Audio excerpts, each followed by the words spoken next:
Hi, I'm Councillor Robert Alden. I'm one of the Erdington councillors, and I'm here today with... And I'm Councillor Gareth Moore. I'm the other Erdington councillor, and we're here today on Erdington High Street to talk about our plans to redevelop our local centre, which has been long overdue.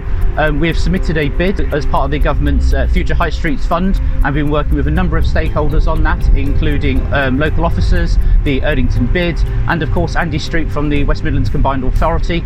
Together our bid will hopefully attract over £50 million worth of investment and will help secure redevelopment and hopefully transform our high street, which is much needed.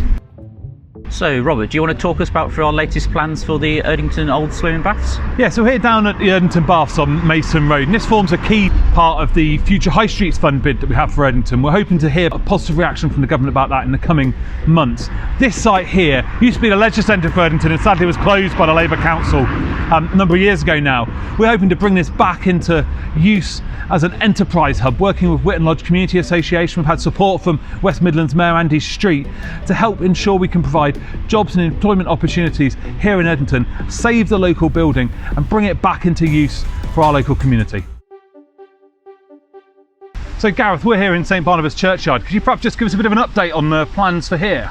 Yeah, sure. Well, obviously, as residents of Erdington will know, the churchyard has suffered from lack of maintenance due to a lot of the subsidence, sadly, but also it's a real source of antisocial behaviour with lots of nefarious activities taking place here. So, as you'll know, we've worked with St Barnabas Church and the Erdington Historical Society to set up the steering group to look at the long-term plans to try and bring this churchyard back into use and to address the antisocial behaviour here.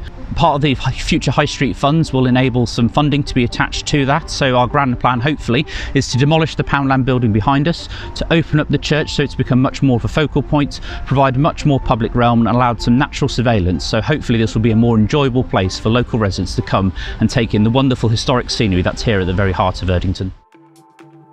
So Robert, the central square site behind us, it's been in long need of redevelopment. Do you want to talk through the latest plans, what's going to be happening here? Yeah, absolutely. As you've said, Gareth, the central square site's been in desperate need of renovation for years now here in Erdington. Right in the heart of the village here, it really needs to be a key focal point. We're looking to try and get this demolished, be able to bring in a restaurant quarter if you like, maybe some leisure services like a cinema, then open up through to the churchyard.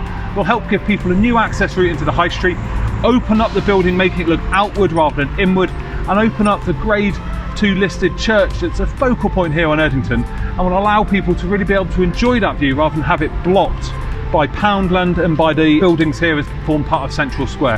And it's been really good that developers wanted to come on board and work with us on this scheme, and hopefully soon there'll be plans released to the public. So I just want to say a really big thank you to all those groups that supported us. So Erdington Historical Society, the Erdington Town Centre bid, the Town Centre manager here in Erdington has been brilliant supporting this bid.